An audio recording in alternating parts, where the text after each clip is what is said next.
mother says he was a normal, happy boy until he became obsessed with black metal music. Rock and roll! Sounds like Christian Rick. Heavy metal music. Groups promote satanic worship. They're anti-peace and anti-life. So that's actually not the first dead swan I've seen this week. Oh my god! I was out for a cycle on Monday. Right. And I crossed over a bridge and I saw this council worker. Now, you know, high vis, there's like a Kicking truck. a swan to death. The council worker was a swan. I was like, how did he get this job?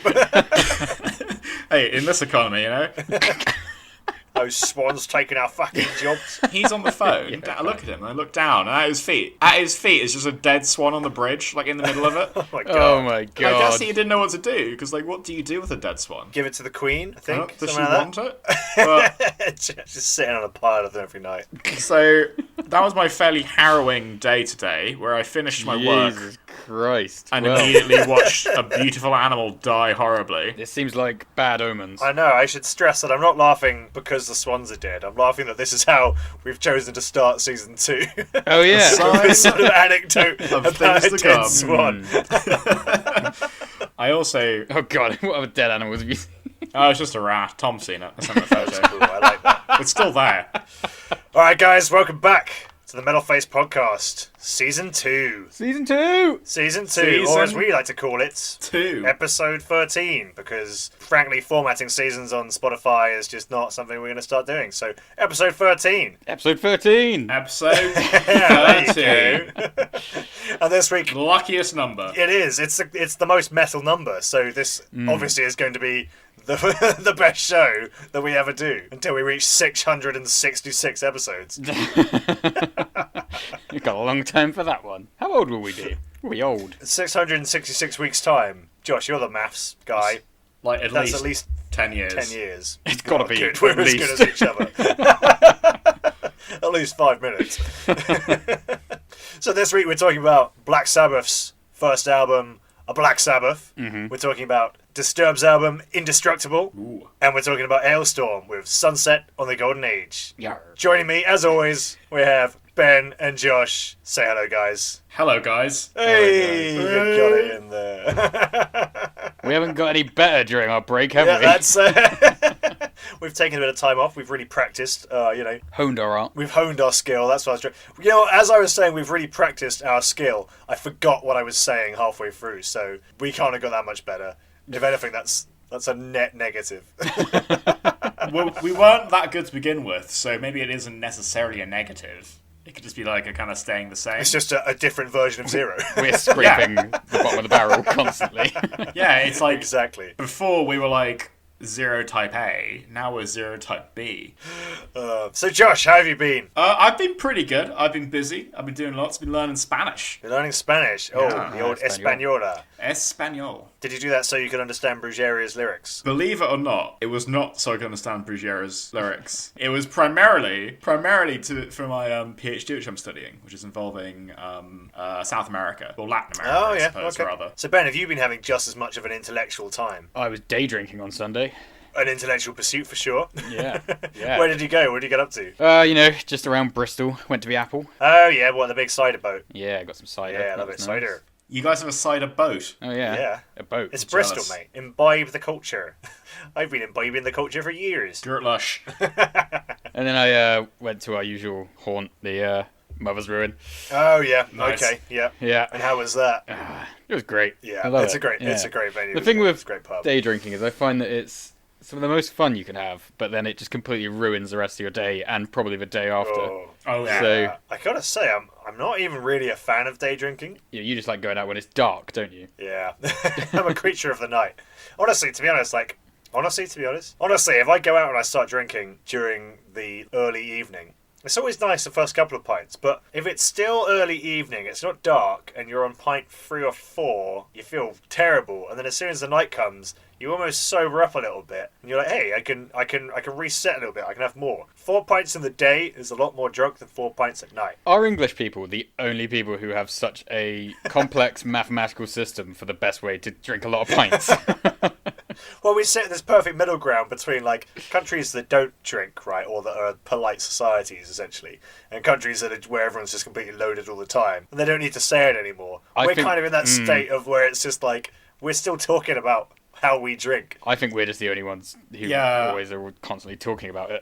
We're just, like, have, we're just like, too interested in it. The highest alcohol consumption per capita in Europe or something. Like it's pretty extreme. Fucking hell. Fuck yeah. Or like Go maybe not the England. highest. Like we're like top 5. Wait, hang on a minute. This is and Russia and Poland are in Europe, and yet somehow we have a higher drinking rate. I'm gonna That's look terrible. this up right now because I could be completely full of shit. I don't want to spread misinfo. Or is it fucking awesome? All right, list of countries by alcohol consumption. Wait, let us guess. Can we start like on like 5? Number 5, Lithuania. No. Is this Close. Europe or world? This is the world actually, but it's mostly European countries. So. Why don't you tell us what number 5 is, and we'll see if we can work upwards from there. All right, number 5 is Germany. Oh, okay. Interesting. Well yeah, done, no, I Germany. believe that. I want to say, right, I feel like, and this is purely based on stereotypes and people that I've met that confirm these stereotypes, I feel like I want to say Russia is in the top 4. Nope, Russia's not in the top 4. Wow. Wow, okay. Finland, I would say. That's my next go-to. Also, no. Oh, right, okay, yeah. I feel like we're coming at this wrong because I feel like they might have like a little bit of neat vodka, during the day, but Yeah. we got to think like binge drinkers. I think we're scared of how they drink. Because we Number can't hack 4 Yeah. is really surprising. You guys, I don't think will guess it. Oh, go on then. it. The Vatican City. It probably is, actually, because I've only got like 7 people. Drink 1 bottle of wine and they're at the top. It's the Seychelles. Oh, really? No way. That's cool. Did you know that the Seychelles is like it has like some of the most pirate history out of anywhere in the world? There's like whole Really? caves and stuff that are covered in like pirate graffiti and things, and like pirate graveyards and things. Yeah. That's fascinating. I didn't know that at all. Maybe that explains some of the drinking. Yar. Okay, so we got top 3. We got top 3. I'm gonna go out on a limb and say there's some country in Africa. No. No, the top 3 are all European. Oh right, okay. Poland. We haven't said Poland, have we? No, we haven't said Poland yet. Poland isn't in there, but a country that used to be joined Damn. with Poland politically is. Czechoslovakia. I don't fucking know history, Josh. This Country that used to be joined in Poland. The thing is, my history is all out of whack because I'm like, right, I've got a general knowledge of the Second World War up to about Key Stage 3. And then I've got like medieval history. I don't know, give us number 3. Number 3 is the Czech Republic. Okay, I well, you said that, Ben. Czechoslovakia. Yeah, okay. I mean, I kind of feel like it's not going to be Sweden or Norway. As much as they have a reputation, I feel like in reality, I think that their alcohol prices are really high and they don't actually get on it. I don't see any of the Scandic countries in the high ones. Is it like, okay, so they're all European. Let's see. One was joined with Poland. Moldova. Moldova is number 1. Hey! Hey, thank fuck we got one. But Moldova wasn't joined with Poland. Well, given that we started this conversation with you saying that we drank the most per capita, I feel like, is it like Scotland or something? No, I'm completely full of shit. It's Lithuania is number 2. Ah! I said Lithuania. Or did I guess yes, that for did you? 5? Yes, but Josh is on some hardcore lag today, so... I'm sorry. Damn. Number 6 is Nigeria. Number 7 is Ireland. Oh, yeah, okay. Yeah, and then... Can we go through 8, 9, and 10 as well? Yeah, 8 is Luxembourg, 9 is Latvia, and 10 is Bulgaria. Damn. The UK... Well, I guess English people are just fucking liars then. Yeah, the UK is all the way down at number 24. That is shameful. Although 24th is not a bad place to be, is it, guys? Yeah, all right, I see what you're doing. I think we need to stop referencing that, honestly. Wait, what? Because we were 24th in Norway. Except the number changes every time we tell the story. What? So, have you guys been drinking in the rain yet? Because I feel like that's a very English thing to have done. Now that we're only allowed outside and no one's allowed indoors anymore. Yeah, all the bars near me have these like big patio heaters now. So you just have to like fancy. find one and like hide near it, and you're kind of all right. I feel like a lot of the bars in Bristol basically just have like folding chairs outside, like in the street, Yeah, and you just literally. have to sit Just in the rain. under a little umbrella kind of thing. Oh, you got umbrellas, have you? Fancy. Ooh, fucking But- what, mate? There's so many people, it kind of warms it. It's like the penguins and they huddle in Antarctica. This and they seems warm like each the other. complete opposite of what we should be doing during a pandemic. Huddling around a heater in the damp, but Yeah. you know. I think damp's actually quite good because humid environments are less conducive to COVID spreading. It's dry. Really? Dry. Yeah. Humid and It has warm. been quite humid recently. Humid and warm is bad. Cold and dry is good for COVID. So cold and dry is bad for humans, and warm and wet is good for humans. Yeah. Well, did you know if you go back to the concept of the humours that there's that people's properties are either warm, cold, dry, or wet, and witches were believed to be warm and wet, which is why horseshoes are good luck because they repel witches because they're cold and dry. So there's a little bit of pandemic knowledge for you there. Question about Very that. tangentially related. how can a thing which spends almost all of its time in mud be cold and dry? Well, it's not. But I mean, when it's in use, it's obviously cold and wet, I suppose. Josh, the way you asked that, I felt like you were giving me a riddle, and if I answered it, you'd give me like a How can a chest full of thing treasure. that is cold and wet not Or be should be warm and dry? dry. Answer my riddles free, and we can talk Maybe about it's hung our up first outside band. your door, a witch can't go too near it. Oh, this witch hate needs to end. Yeah, I know. Sexy witches. I want to see more of them. Speaking of witches, our first album this week. Speaking of witches, which album is first this week? That's good. You hurt me. First this week, we are talking about Black Sabbath with their album, Black Sabbath.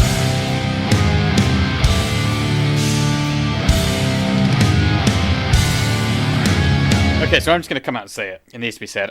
Black Sabbath are the first heavy metal band to exist. What? Yeah. Well, I'm sick of all the debate. Ben, do you remember when we were at that barbecue recently and your your housemate started telling us the history of metal I in don't a want way to talk that about that. Black Sabbath pioneered and shaped the genre overall, and I think you can see the roots of so many future genres within their early work. You got black metal, doom metal, stoner, grunge. I think so much music that would came from Black Sabbath. you can always draw a thread all the way back, whether it's like the image of black metal, like Oh, the yeah. sound of doom metal. And I think simultaneously, one of my favourite things about Sabbath is seeing how much they took from the music of the Summer of Love and what just came before them and took Yeah. it in that darker and disturbing, creepy direction. Well, they come out of that same era. Like that's kind of what the music sounds like at that point in like popular music. But a city like Birmingham has quite a different story to tell than something like San Francisco. Well, exactly. And that's exactly what they've said about forming the band, which was formed in 1968 in Birmingham, as you say, by Tony Iommi on guitar, Bill Ward on drums, Geezer Butler on bass, and of course the Prince of Darkness himself, Ozzy Osbourne, vocals. There's so much you could say about Sabbath, and there's so many stories that you could tell, and I'm certain that we'll be revisiting the band again in the future. Yeah, So I'll keep it yeah. short today and just say the album we're discussing is their self-titled Black Sabbath. It's the band's debut studio album released in 1970. So let's talk about Black Sabbath. What a start to Black a career. Sabbath. And Black Sabbath has such a strong kind of legend around them as well. The story goes, as Tony Iommi and various documentaries tell it, Tony Iommi was working in a steel cutting factory and was going to be going on tour like pretty soon. And it was his last day and he didn't have much to do, so he ended up on this machine he hadn't worked on before, basically pushing these sheets of steel through to get cut. So a big thing comes down, clamps the steel and cuts it. And he hadn't used it before. Seems safe. And he slid his hands through, and the machine comes down and cut off the end of two of his fingers and one hand. And he's about to go on tour the next day. So the only thing they could think of to do is he melted down bottle caps over the ends of his fingers so that he could still apply some force when he was playing guitar. But he realised that it still was hurting. So essentially what they did is down-tune the guitar. And obviously, you play a down-tuned guitar in a sort of bluesy psychedelic style, you get essentially what Black Sabbath came out with. Something sounds pretty moody and atmospheric. And there's so many myths about Black Sabbath, right? So Yeah. the other one I've heard is that Geezer Butler had some sort of esoteric texts in his flat, and he'd painted it all black, upside down crosses on the wall, that sort of thing. Yeah. Classic. Love it. As you do. But it wasn't classic when they were doing it. It was new. No, exactly, yeah. The pioneers. But then one night when he was asleep, he basically experienced sleep paralysis, which for anyone who's experienced it, you know how terrifying it is. You can't move. It's like innately terror. Like it triggers a part of the brain that's all about dread. The terror center, it just goes off. For real. And he saw a dark figure looming over him in his room. And apparently that inspired the lyrics to the song Black Sabbath. Yeah. So Oh, wow. all these elements coming together. And I mean, I had sleep paralysis a few years ago, and it was fucking terrifying, as it should be. And saw like a hooded figure in my room, which was the weirdest part of it was I woke up and I thought, okay, this is weird, can't move. And then I thought, hey, this is sleep paralysis, isn't it? I've heard about this. And my brain's sort of starting to work, and then I'm thinking, there's going to be something at the end of my bed if I look. Oh no. And I looked Oh my God. slowly, Oh, no. turned my head as much as I could in this state. Nothing at the end of my bed, but then as I pan around, as it were, to the corner of my room, there is absolutely, without doubt, like a figure in a black cloak and like a pointed hood, just like standing, like crouched in my room. Oh yeah. Fucking terrifying. Yeah. God. And I slept with the light on for the rest of the night. Oh shit, man. God, I've had sleep paralysis several times, and yeah, it's fucking terrifying. And it's where you get those stories like demons sitting on people's chests and stuff, isn't it? Because you so often see a Absolutely, hooded or yeah. Yeah. Henry Cloak Fuseli's figure. painting The Nightmare, yeah. Is that a famous figure one crouched on the chest? with the big creature on the guy's chest? Yeah. Yeah, and the Yeah. horse looking through the Ugh. curtain. So weird. I have never had sleep paralysis, which I'm quite grateful for having. You can induce started it that. if you were interested. You know. I'm good actually. I'm good. I thought we sold it. So sleeping on your back is one of the key ways that you get sleep paralysis. Like, it's something about if you sleep in the wrong position on your back, like, that is kind of possible to happen. Since that happened to me, I haven't slept on my back since then. Like, Oh, really? kind of ever. Yeah, See, for real. Whenever I sleep on my back, I feel like I'm falling and freak out and like flip around and stuff. So Sleep Face podcast. So, Black Sabbath. How much of you guys listened to Black Sabbath before this week? I'll start with Josh. shamefully, I've listened to very little. If I come into the things right, I know a few of the tracks. Like I know, like Paranoid and Iron Man, and maybe like Solitude. This kind The of big thing. ones. They've been in the back of my mind. Yeah, the big ones, But I never really drilled down and like actually spent time with them. And I regret that now. I have listened to this album because it was really good. I always find myself surprised. I think I mentioned this in season 1 by these classic metal bands because I always for some reason assume I won't like them, and then I get into them and they're obviously they're classic for a reason, and that was very much my experience of Black Sabbath. It's a good feeling when you realise that they have this reputation and they deserve it. It still holds up Absolutely. today, So how about you, Tom? How much Black Sabbath have you listened to? Well, it's funny. I mean, like, sort of my instinctive reaction is like less than I would like to have listened to. But then I go through the discography and I think, like, I know so many of these albums so well. I mean, like, Sabotage, Sabbath, Bloody Sabbath, Paranoid. Like, I own all those albums and I've listened to them an absolute ton. They were some of my really early listening when I was sort of like 16 or so. It's just, really? It's just absolutely classic. I mean, it was like, I always remember kind of early on making that distinction of like, all right, I like this stuff like System of a Down and Slipknot and things. Black Sabbath falls into the same category because I sort of was aware that it did and had been told that it did. But then you put them on and it takes you into a totally different like zone. Yeah. And it was definitely. always a thing of like, I don't know, making a distinction between like something that was like a classic sound and something that was like a new sound. Kind of stretched my definition of metal all the way from like the very beginning to like what I was like was current at the time, But I've got to say, like, I think "Hole in the Sky" by Black Sabbath on Sabotage might be one of the most underrated metal songs like ever. I just think it's fucking amazing. And as soon as I started a band when I was in school, it was the first song I wanted to cover. Nice. And for some reason, like, Phil, no one even knows it. I gotta say, I don't know it. I don't know either. Yeah. But yeah, this is a great album. It's like it starts out so strong with Black Sabbath. It's just It's the Yeah. epitome of the genre, isn't it? the It's rain just- at the start, the Yeah. album cover, the creepy lady.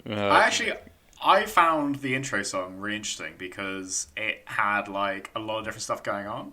Like it was much more bluesy than I kind of associate metal with being normal. Very, yeah. And like I normally kind of feel like even when there is blues and metal, it's kind of constrained to the instruments. But Ozzy really gives it the like kind of like the screamy bluesy vocals in it, which caught me a bit off guard, and I thought was really cool. Definitely, and I think that's something that kind of he has a really unique voice, and you don't see it in many bands. He has a very but odd voice, doesn't he? Very odd.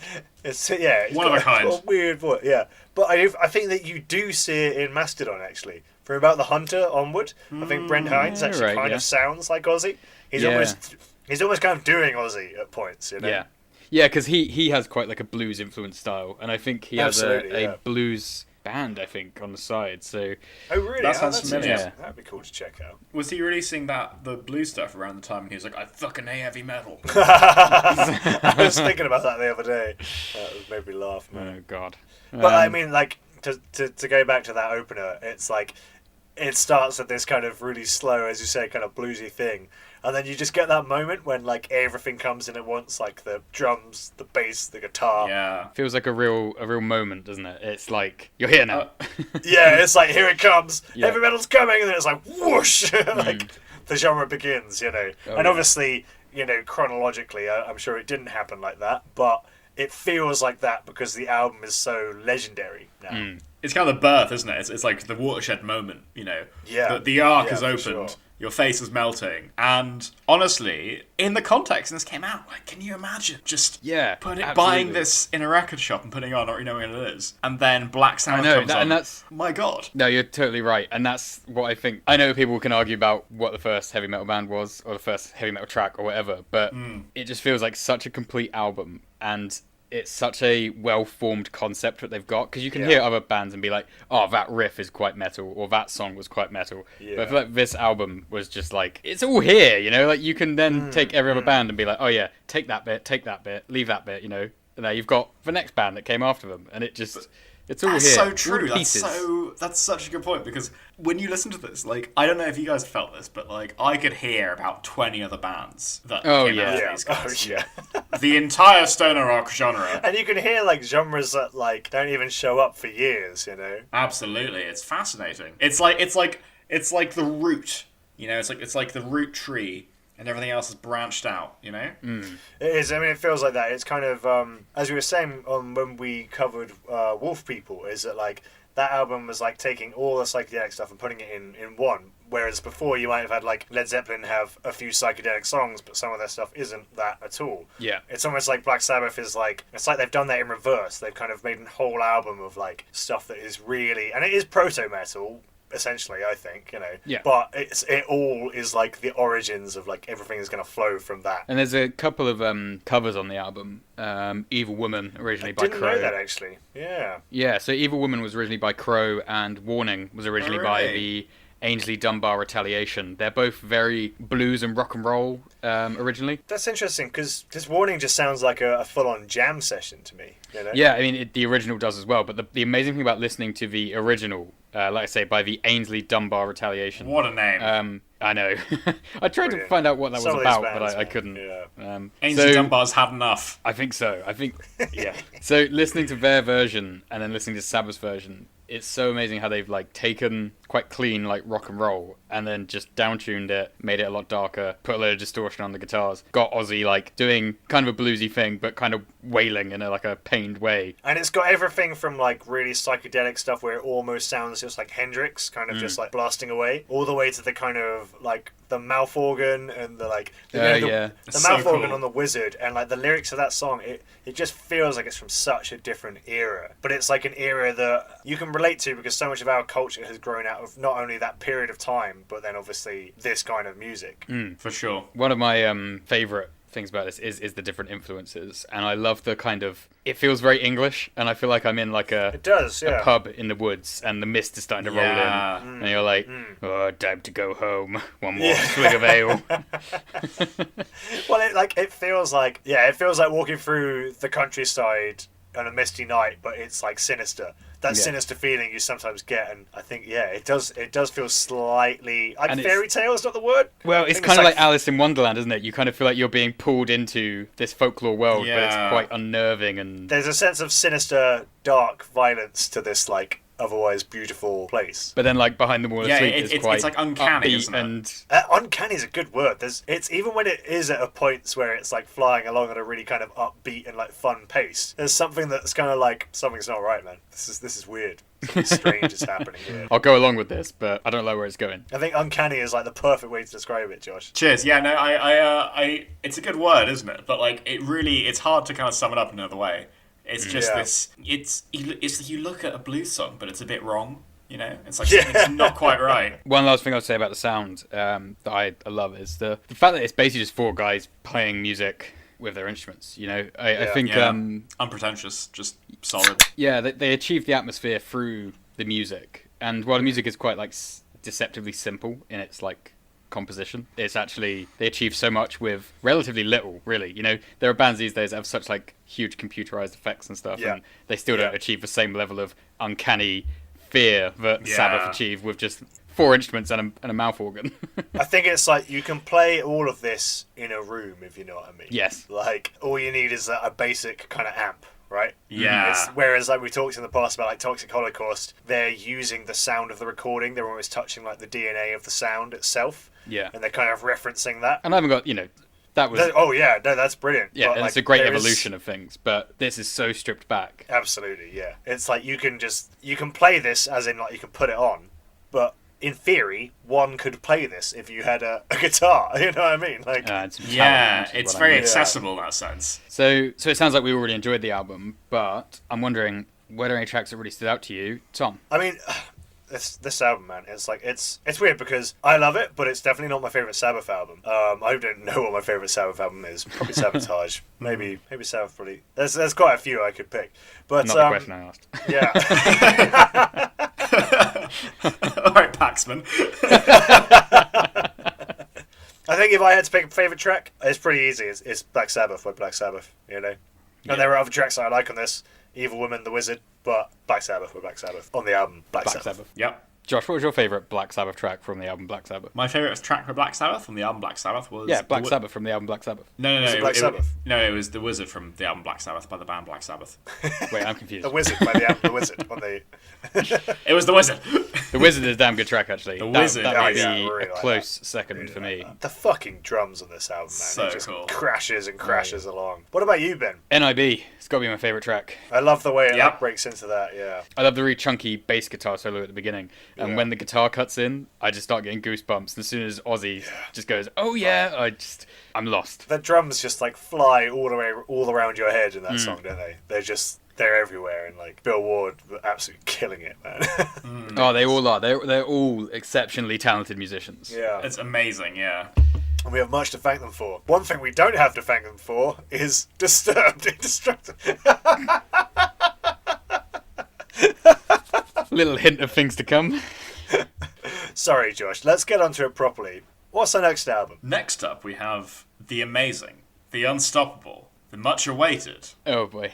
the Indestructible Yeah. album, Indestructible by Disturbed.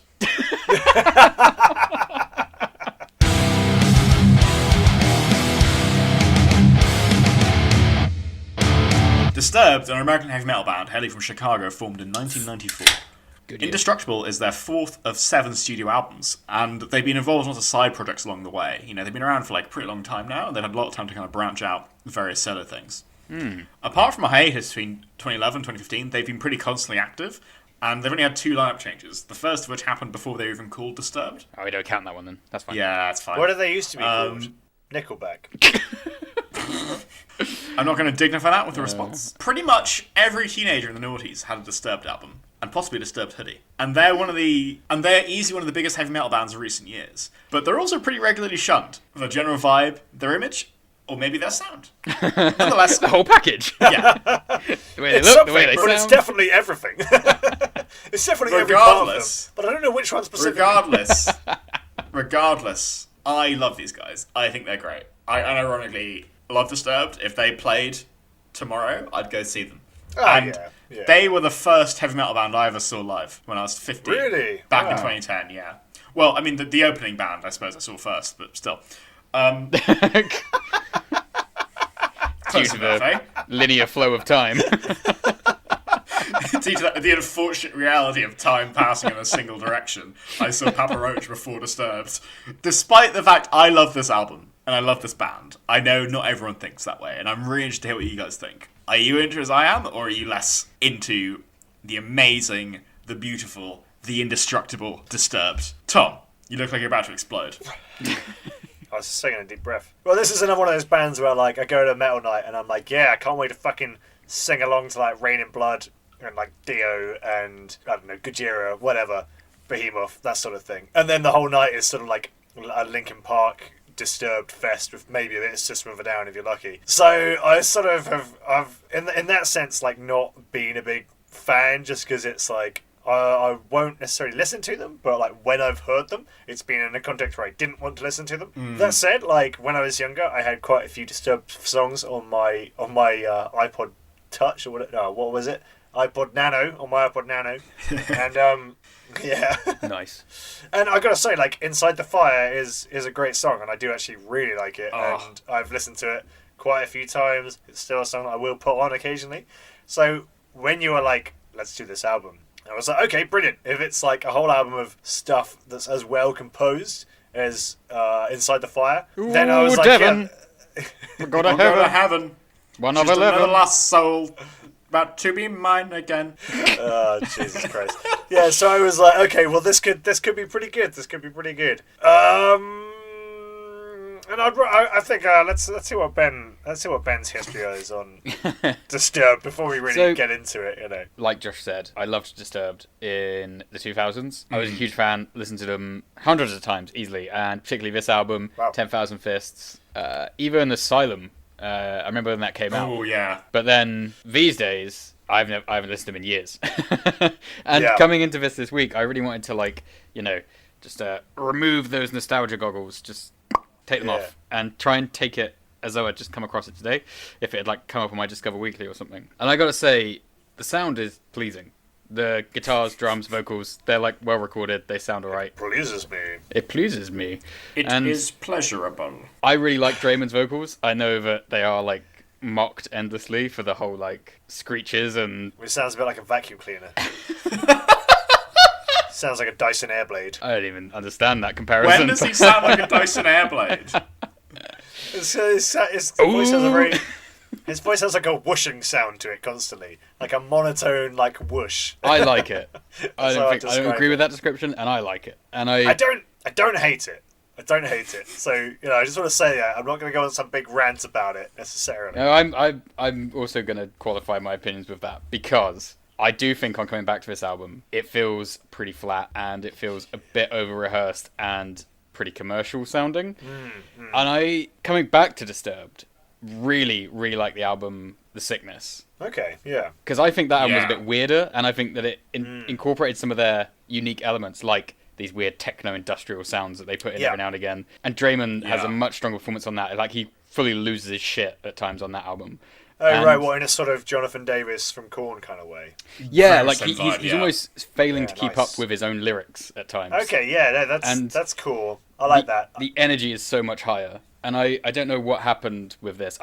They've stuck to this clearly through the next 6 albums. So I guess it's working for them. But I wish they could have stuck with more of the Sickness kind of quality. And honestly, that sort of kind of expresses how I feel about the album. Is it feels very safe. Yes. There's the bits of the opening laughter and stuff when some of these is it Inside the Fire? Can I just guess? Did that irritate you? Because I thought that's the sort of thing that you wouldn't like, the opening laughter. I like it as a concept, but I don't know if it is pulled off quite as well as I would have liked. So when I heard that, I was like, all right, cool, yeah, I could see where you might be going with this kind of thing. I imagined you rolling your eyes when that happened.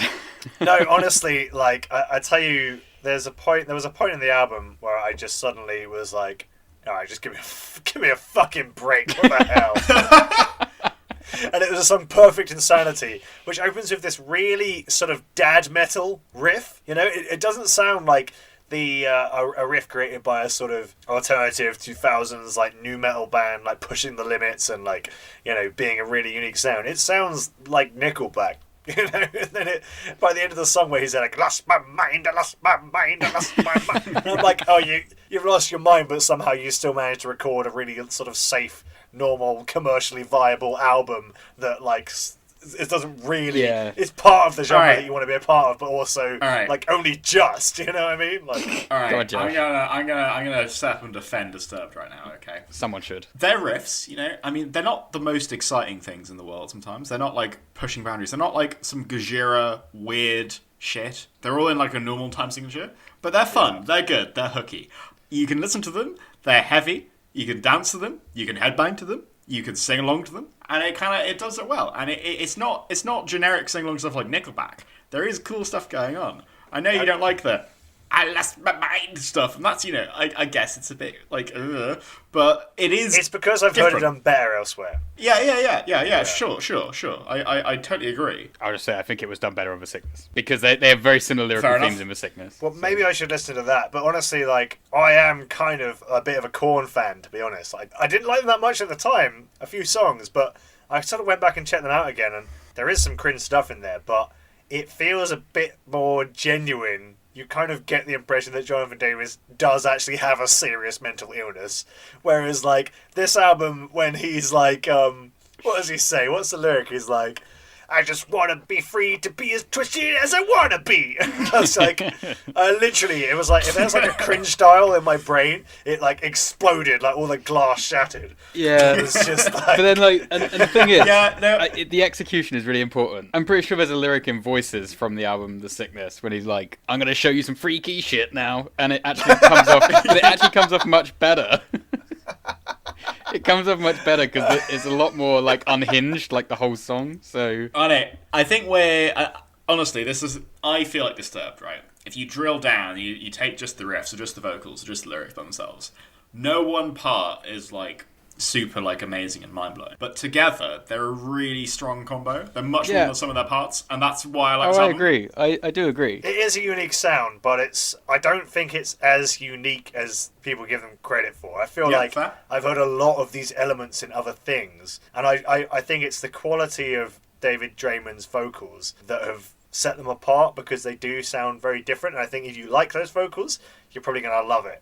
I personally find that they sound a bit flat to me. Yeah, no, I know what you mean in the sense of like it's Dave Draymond who really I think is the star of the show. I think less so on The Sickness. Again, I know I keep saying it, but I do think that they found their USP and they really like tripled down on Draymond's vocals for this album. Well, I mean, interestingly, like I read an interview with David Draymond about their latest album. I think it's still their latest album. It's called Evolutions, or Evolution. Yeah. And he said that basically he writes every song to be a hit. And I don't know, I feel like I'm still kind of the opinion that, I think sometimes if you're writing every song to be a hit, I think you could somehow miss out on an opportunity to do something that's a little bit more exciting and take some chances, you know? Yeah, and I think the songs that end up being hits are the ones that take a risk and it pays off. Because if you just write safe hits, things you know are popular, it's just the same. And it's like something like Down With the Sickness was like quite stripped back in the intro. Absolutely, and that was a real risk. I mean, no, I hadn't heard anything like it when I heard Down With the Sickness. And the outro of Down With the Sickness, when he like is doing that whole "No mummy, don't hit me again," that whole part of it. That's a risk, and they never returned to that sort of thing, which I think is a shame. I think it shows where they sort of ended up, that he said that about their latest album, is that, like, are they aiming to, like, just get a good fucking retirement fund going, or are they trying to make art with, like, credibility? These are deep cuts. I'm not saying that's what this album is, because honestly, I can see why people like it, but for me, I was like, this just feels really far too safe, and, like, when it's not being safe, I find it a little bit cringe. That's probably just because I'm 26 and it's 2021, rather than I'm 12 and it's... Quick maths. I don't know, whenever this album came out, the early 2000s kind of thing. I suppose what I'm saying is I don't think it's aged that well. That's fair. On it, I feel like it's always difficult when it comes to taking risks, though, isn't it, musically? Because I think one thing people often kind of, don't necessarily talk about is that if you're a band and you put out a shit album, like, that could be the end of your career. So, like, I totally don't blame a band for playing it safe. Like, no, you're right. Especially if you're a big band, the pressure is even greater. Yeah. And Disturbed were huge straight from the beginning. I'm sure there's pressure from the studio, the fans, every side of it. You know, we talked about this a bit with Florence and the Machine, where it's like they're just operating under different set of pressures because they're just one of the biggest bands in the world when they made that. Oh yeah. No, and also like I feel like I've been overly negative, for my overall opinion of the album is largely positive. I've actually probably listened to this album the most this week out of the three. I've had quite a busy week at work, and it's really easy to put on, and it pumps me up. Like, it's got good energy, and absolutely, really, I enjoyed it for that reason. So I liked it more the second time I listened to it, which I think is a good sign. But the thing that was most noteworthy to me about it was how unnoteworthy a lot of it felt. And I don't say that to be like, I'm not trying to be mean. Exceptionally mediocre. I just like, I was just like, this is just like a metal version of Nickelback for me. This just feels really like middle of the road safe stuff. I feel like we're roughly on the same page then, because it was sort of seeing The Sickness, which I also listened to a lot this week, in case you couldn't tell, and like imagining where it could have gone. It kind of, I was like, this is good. But I could have had something a bit freakier and legitimately a bit more mad. Well, maybe this isn't the best place to start. I definitely wouldn't go forward. I did actually. Although, I gotta say, probably my favourite song by Disturbed is their cover of The Sound of Silence. That is a very good cover. It's a very good cover. Very good cover, But it is very safe. It is one of the biggest songs, in the world. Oh, God damn it, Josh, you got us. Yeah, no, you got me there, man. That's true. Got Very you. true. No, I was taking the piss. I very nearly picked 10,000 Fists instead of Indestructible, actually. For this. That's also a good album, think- and I actually think that I may prefer that album to Indestructible. It probably has more songs that I don't like, but more songs that I love. So Sometimes it's good to be a bit Yeah. divisive, though, and I don't Yeah. think they did that enough on here. You know, No. I think one of the things that's always kept me coming back to metal is the willingness to write a lot of shit songs. It's the willingness to take some real risks. Yeah. I don't know. I think Yeah. this was a really interesting choice. I For sure. I enjoyed it. Definitely. It was a good listen, but I was pretty lukewarm on it overall. Fair enough. Sorry, Josh. I'm not going to hold a grudge for more than 3 years about this, don't worry. Alright, so lukewarm or hot or cold? I mean, I definitely was quite hot on this. But what were your favourite tracks? Tom? Yeah, I mean, Inside the Fire, I definitely would just say that's a great song, and I think it just flows really well. It flows and it keeps flowing, and it's the second song on the album, so it's in a good place on the album, because honestly, I think by the time you get through to a song like Perfect Insanity or Torn, even though there's some interesting elements on those songs, by that point I was I feel like I've heard it all before. But Inside the Fire, genuinely, I really rate it. That's a really good song. And there was some really interesting drumming at points in this album. Yeah, it's a good thing actually that you mention it, because I should have brought it up, but the drumming in this album and in Disturbed as a whole I think is excellent. Mike Wengren I think he's a really unique style, and I think he adds to it a lot. It's not completely mad, but it's pretty tight. Yeah, I think the production on it's pretty fucking good as well. His drums absolutely are well played and well recorded. Yeah. It's a difficult thing to do. Yeah.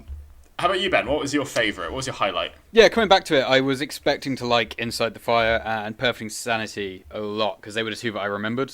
But to be honest, on re-listening, they fell a little bit flatter than I expected. I think maybe I had too high expectations, and I actually ended up liking The Curse more than any. Which, oh, really? Yeah, I think it's a bit of a weird choice, but it felt like a bit more stripped back in the intro and felt a bit bouncier, whereas I felt a lot of it was kind of chuggy, and it kind of had a more groove sort of vibe to it. Yeah, The Curse. That's my choice, and I'm sticking with it.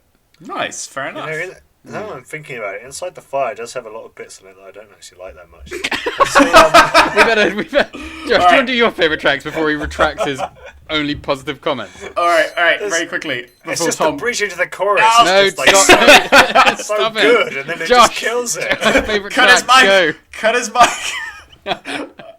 No, yeah, my favourite tracks, very quickly, were Haunted and Inside the Fire. Both great. Both very sing along with, groove with, rock out to. It's funny how when we do one of these albums where it's all of a similar quality throughout, that we do end up picking different tracks, and maybe that's a good thing, because then it just shows that there's little differences, but they strike a chord with each of us. Yeah, A positive message to take away from this nice. moan fest of the last 15 minutes.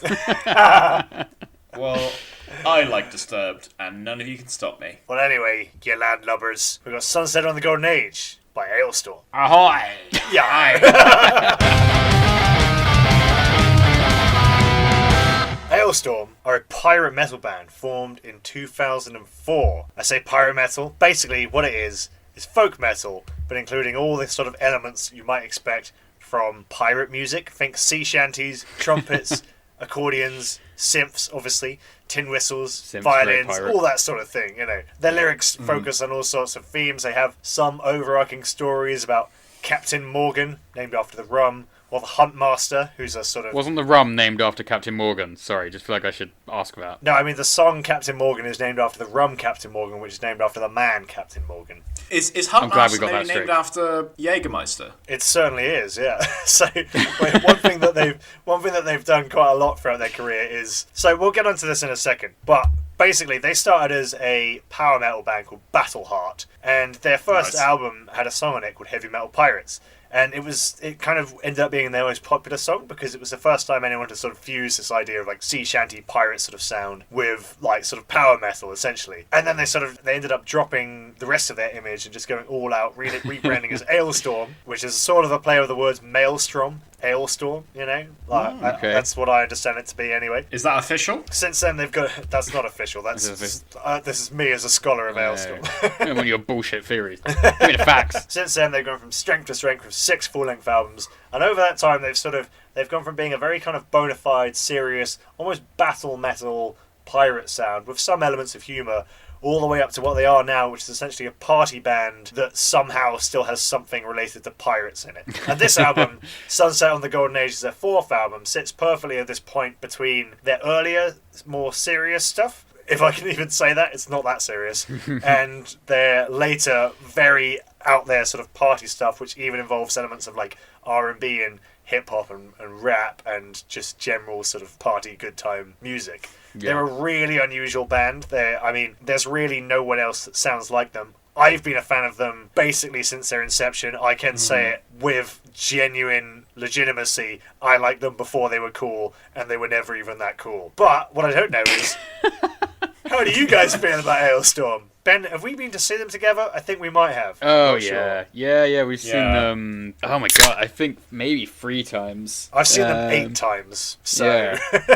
I saw them at Bloodstock with you, and I saw them in the O2. Was it the O2? Or was it somewhere in Bristol with you? We saw them. They've played at the O2, they've played at... Oh, fuck, what's that venue called? The Marble Factory. Do you know where they'd also played? Where we all saw them together? The Exeter Union. Lemon Grove. Exeter Student Union. Really? And the day before, I went to their show in Bristol, so I did 2 days in a row. That's how into this band I was. I remember that. That was part of Pirate Fest, wasn't it? That was a whole pirate day. Oh my god, yeah. Oh my god, I'm having like a flashback right now. My brain is overloading and I'm getting a nosebleed. So for our dear listeners who aren't aware of Devon and Exeter's kind of traditions, there is a pirate day Devon every year. What happened? Just another lost soul. to be mine again. He's losing his goddamn marbles. Yes, there is a pirate fest in Devon. Yes, a heavily historical pirate area, right? And actually, when I started at university, I was so into Alestorm, I put them on every sort of shitty student party I went to, and got known as Pirate Tom for quite some time by quite a few people. That's good stuff. Yeah. To the point where I remember my girlfriend in first year, I remember very distinctly her saying, "Can we please listen to something other than Alestorm?" And I was like, why? No. The answer is no. What a ridiculous question. Oh my god. Oh man. Yeah, Alestorm are undeniably incredibly entertaining, very musically interesting, obviously, as well. They're absolutely amazing to see live. I think they're one of those bands that's definitely appealing to true metalheads. That's the air quotes. Dear. And also the, what I call the normalos. The normal they're a band that can be like a gateway band for people because they've got sort of fun, dancey, shouty, sing-along songs. But they also can appeal to metalheads because they really do go in on metal history and actually use elements of like black metal, elements of death metal and stuff. They throw kind of everything into the mix. It's amazing that they can be a pirate folk metal band, a sort of party kind of dancey, and have all this traditional metal influence, and be like a power metal band with really epic songs. Why do they not collapse under the weight of themselves? And have chiptune intros like they do on 1741. Yeah, for sure, like a sort of Nintendo sound effects stuff. Yeah. On a song which otherwise is a very epic and could quite legitimately be a really good battle metal song. I genuinely think, and this is one of those things, right, where I feel like, how much analysis can you do on like Alestorm, because they are very silly. But they have such a huge range, and the fact that they can really go from having a folk metal pirate cosplay band, but then also include these like chiptune intros, I think it shows like an incredible level of bravery and creativity to not limit themselves to those things and pull up those things off successfully. Absolutely, and I think one of the really interesting things that I really like about Alestorm in particular is that they're one of the few bands who are folk metal who do the folk bit really well. Yeah, I think they really capture the folky kind of atmosphere. I don't think like if you listen to a folk metal band like Aluveti, like I love Aluveti, but they don't sound like how I think of like a folk concert. Whereas these guys sound like both a metal concert and a folk concert at the same time. Man, really the cool. sea shanty element is executed perfectly. Absolutely. Yeah, absolutely. Yeah, you go to a folk gig, you want to be like dancing a jig. Yeah. You know, like an English folk band in a like a pub in fucking Devon. Like you want to be like dancing a proper jig and like throwing your arms back and forth. You know, like, yeah. But, like, a lot of folk metal bands, you don't quite get that No, clarity, absolutely. sure. But, like, Alestorm, you really want to be just, like, jigging around and, like, Yeah. linking arms with people. And this happens, like, in the pits, people will, like, link arms and just, like, spin around in circles and stuff. And as 'cause much it as- has that quality. As much as they have songs like Wooden Leg, which are like ridiculous and silly, there is a lot of like musical talent here where it's not just like a comedy band. I think so many Yeah. bands Yeah, yeah, sacrifice. Well, Yeah. I think some bands who fall into that comedy genre are very good at the comedy, but they aren't necessarily like hugely talented musicians. You know, they're good, don't get me wrong, but the way that Alestorm like blend in those folk elements, the violins, the trumpets, all these different instruments they bring in, alongside the heavy metal elements, you know, they have some like really harsh Yeah. vocals on some of their music. They have like Yeah. awesome guitar solos, great drums, brilliant all round. Yeah. It's very impressive. It's a fine line, and they walk it really well, yeah. They really do. They kind of, and you know, I mean, Chris Bowes is sort of the creative vision behind the whole project, pretty much, and he's been there basically since the start. He actually used to drink in the same metal pub that I used to go to in Bristol, so I've met him quite a few Oh, times. nice. I remember when he And poured he, a pint down Mike's back. Shout out Well, to that's Mike. what I was going to get at. Is that, you know, you might imagine that somebody who is so musically adept might be, you know, a sort of straight living teetotal sort of guy, and he's just writing songs about partying. No, that guy's a nutter. I feel like his imbibement of the culture really comes through. You can tell. These songs are from experience. Is imbibement a word? Yeah, probably. Yeah. It means drinking. Drinking, yeah. Cool, brilliant. Yeah, from the Latin. Ibib. Ibib.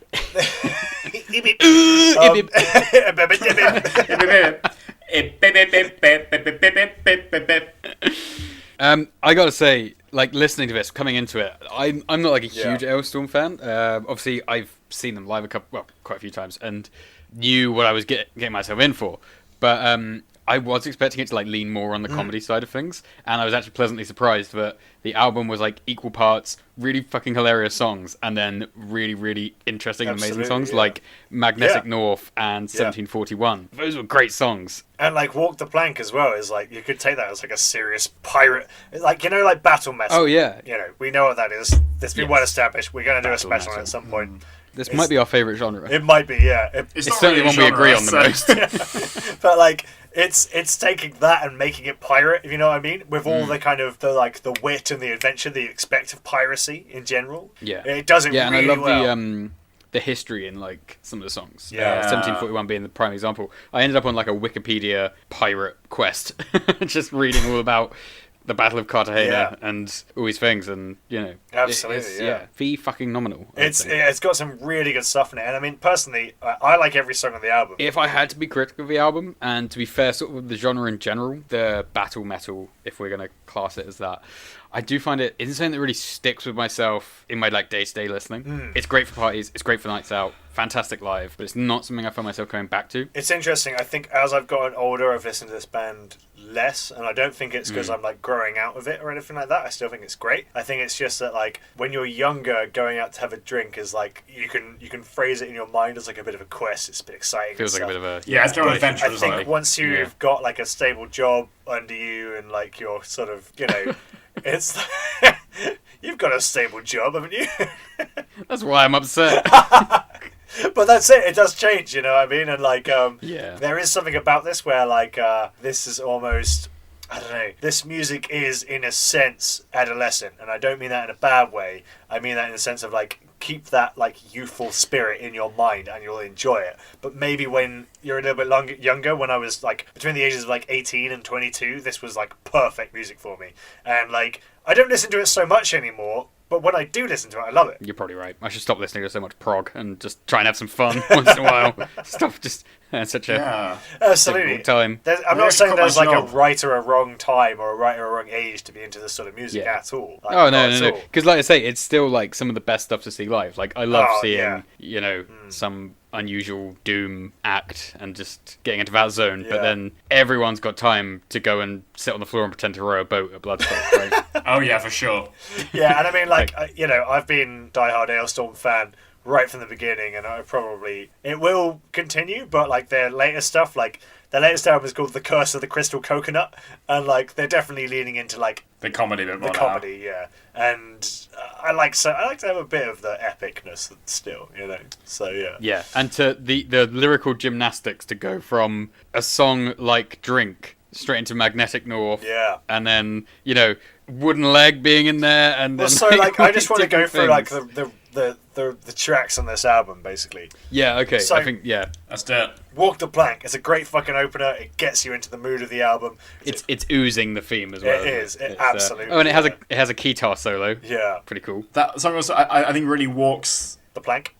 Yay. Hey. It really walks the line between like. Plank. It really walks the plank between the comedy and also the epicness. This song, I think, really sums it up. Like, Yeah. it's a really strong, powerful opener, but it's still like quite funny. You can sit there and imagine like a cool pirate scene in your head, and it's really fun to Yeah. imagine like the gunpowder, the splinters of wood like blowing across the ship, and all that kind of thing. Like all that, I love that shit, man. And then it goes into Drink, which is just like, I mean, it's Oh yeah, classic. this is drinking music, the clues in the name, and then it goes into Magnetic North. Magnetic North, I think, is really the high point in the album for me. Yeah. Like, it's just everything about it is great. It fully Yeah, I love that song. gets me into the mindset of like a pirate adventure in a fantasy world, and I fucking Yeah. love that. You know, like it could. Yeah, and those extra instrumental inclusions, like the violin and the trumpet and stuff, blend into the fabric of this Yeah, perfectly. absolutely. It's not like, oh, it's on an intro or an outro or just like segregated to a solo. It's like it's part of the music. And in my mind, what they do really well in this is they step it up after that. I think to 1741, the Battle of Cartagena. Like that is probably one of my favorite songs on the album. It's such a epic kind of example of like storytelling, and it sits so firmly in the like pirate metal genre. This is my favorite song from the album, and from start to finish, the chiptune intro, unexpected, they pull it off perfectly. The perfect blend of the sea shanty elements with like the super heavy vocals. It's catchy, it's emotional, it tells an amazing story. The lyrics seem well researched and interesting. It's overall 10 out of 10 song. I absolutely love that It's fucking song. fucking brilliant. And it's nearly 8 minutes long. Yeah, and you don't get bored. Like, you know, Not at all. how is that? So I'm going to be really controversial right now. Honestly, I didn't really like this song that much. Really? Okay, we're gonna have to sink him. Yeah. Hard to starboard. Man the cannons. And on my command, unleash hell. I don't know. The first three songs are really energetic and fun and punchy and like short and just like you got in, you rocked out, you got out. But I feel like, and I don't want to be like a massively negative guy. Negative Nelly. Negative. Here he Nelly. goes. Honestly, like the album from here on, I like quite a lot less than the first three songs. Like the first God, three it's songs going were so really well. strong for me, and then it kind of starts to like dip down a bit here. Give him a broadside, Ben.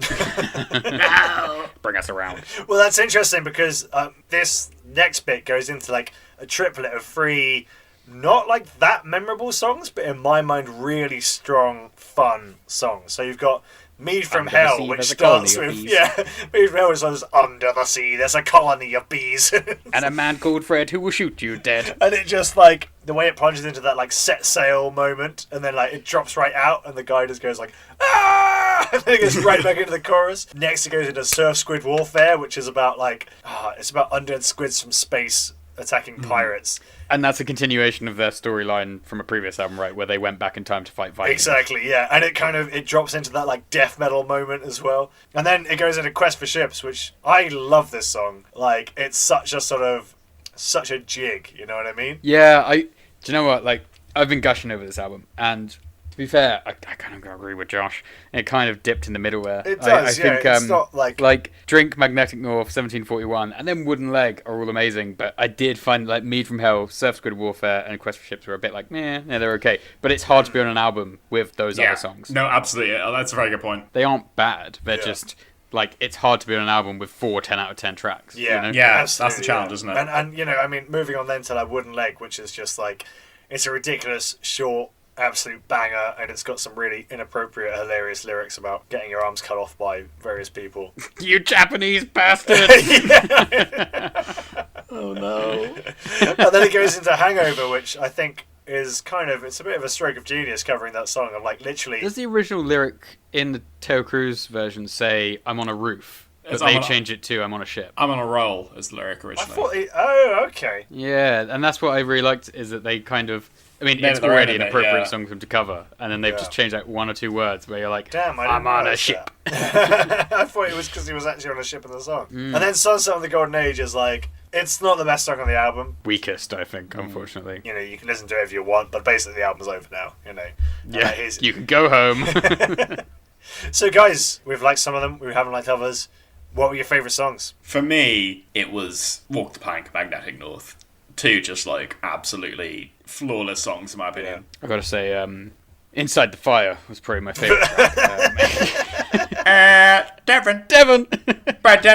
No, my favourite was definitely 1741, The Battle of Cartagena. I think I'm saying that right. I think I've got to agree. I mean, Cartagena. for me, I think they don't drop a song on this album. I can listen to it all the way through and I love every song. But 1741 is my favourite. Absolutely.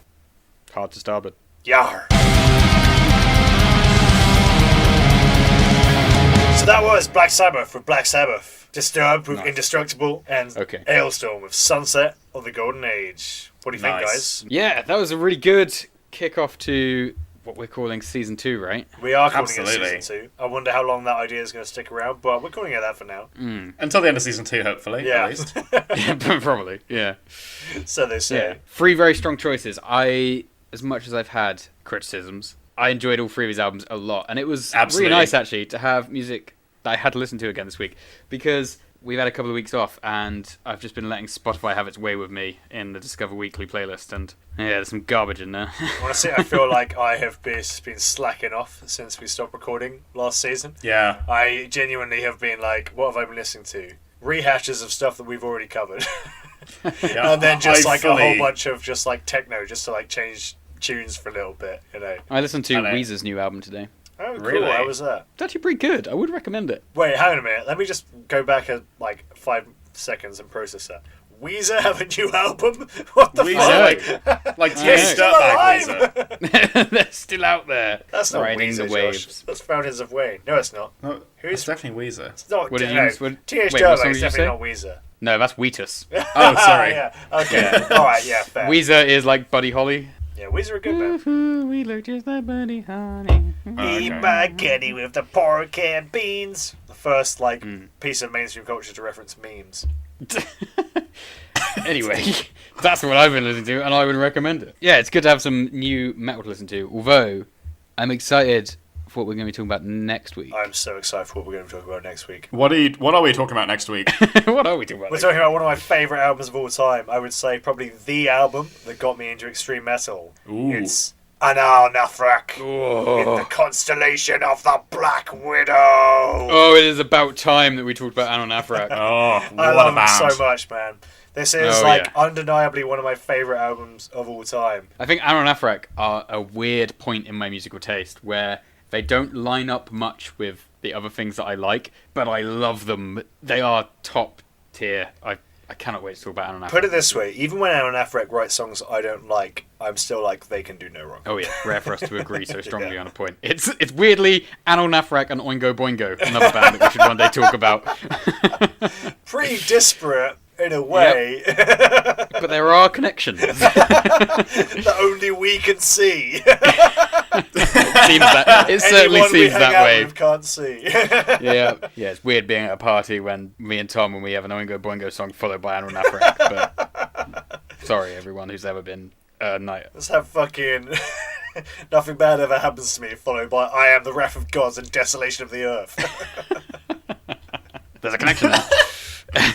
Classic next party week- combo, that. So next week I am bringing an old favourite of mine, which I think Josh is going to be excited to talk about, but I feel like Tom may be hesitant about. I'm talking about Protest the Hero with their album Fortress. One of the first times we met, Ben, you were possibly wearing a Protest the Hero shirt, and I may have fully judged you on that. Ouch. It's probably your glasses more than anything else. Controversial. When we met, I did not have glasses. I thought the world was just blurry. I can still remember what you looked like when we met, Ben. Oh, I was yeah. like, who's this little weedy boy? This little emo boy? I'll never talk to him again. And here we are. Wrong I was. You knew we'd be friends. Josh, how do you feel about Protest Hero? I feel like you have some experience with them. I like Protest Hero. I'm fucking into them. I think they're great. Interesting, I'm really okay. excited for this. I'm Good, interested to good, see good, what it good. is. I really don't know what it's going to be. Is this going to be some metalcore wank? Is this going to be some prog? I don't know. It's somewhere in the middle. That's a good point, yeah. What about you then, Josh? What are you having? Yeah. I What am you bringing- What you want? What are you on tonight, mate?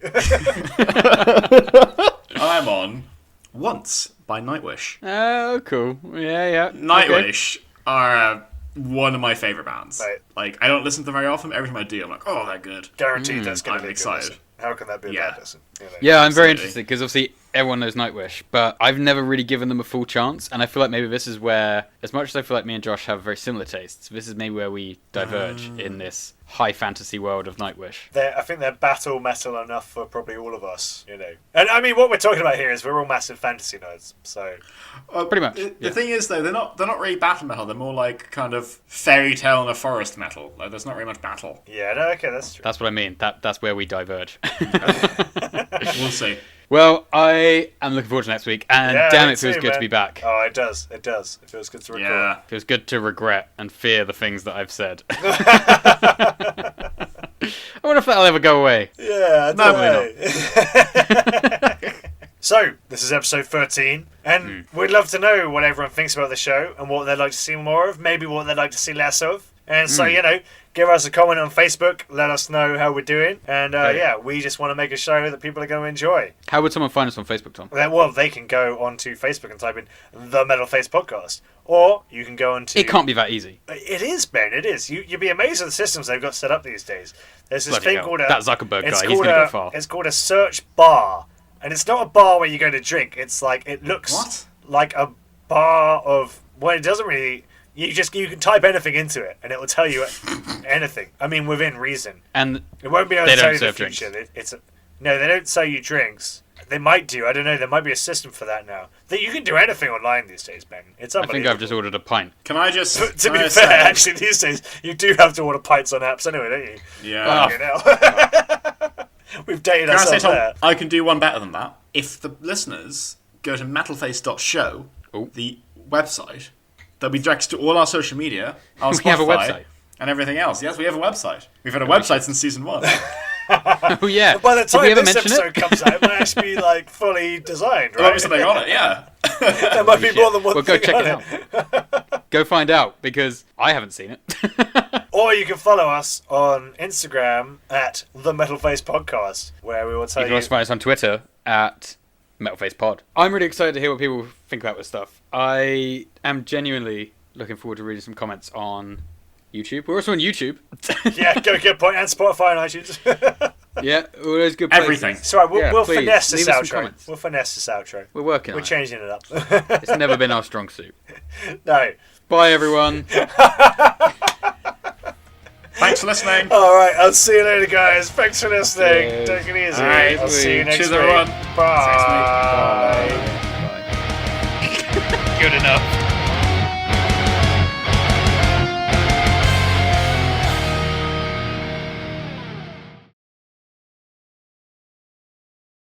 I don't know if I'll be invited to another one. Started complaining about the volume of the music, fell asleep on the sofa, had a rant at a girl, and then left. Do you know what the fucking issue about these fishing licenses is? Who invited their dad? That was Oh, too that cut me. low below. he walked out. This is the end of Metal Face. I somehow knew it'd be something I would say. God, I remember I was on a bus once coming out from like an orienteering thing. And like I was talking to some undergrads. I felt so old because they use all this like lingo and stuff. They're like, know. you love to see it, and I was like, what? This is going to be such an old man thing for me to say, but it's like the apps. They're all on like different apps, and I'm just like, how do I download these apps? No one Oh, uses I've got to Facebook. sign in. Yeah. It's all like TikTok or whatever. And then they're like, oh, just drop share it to me. I'm like, what the fuck is that? I'll Bluetooth it, alright? Yeah, it's like what?